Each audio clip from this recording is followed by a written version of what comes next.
and welcome to the short tutorial. In this video I will show you how to fix error Google Play has stopped working on the Android. So if your Play Store has stopped working, you can simply apply these tricks. So watch this video till the end and you have to follow the same procedure. And if this video really helps you out, do subscribe to my channel.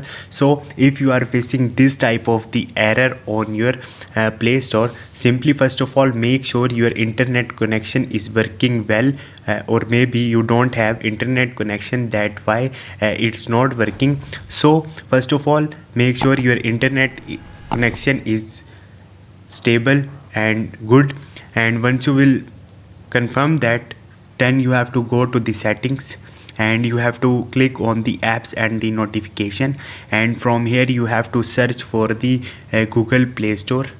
So I simply search for it from here. So Google Play Store is here. Once you will do it, from here you have to click on the storage and the cache and clear your cache from here. Once you will do it, try to open your Google Play Store and it will start working, and if it's not working, drop a comment. So hope this video will helpful for you. If you have any question, you can ask me in the comment section, and don't forget to subscribe my channel. Thank you.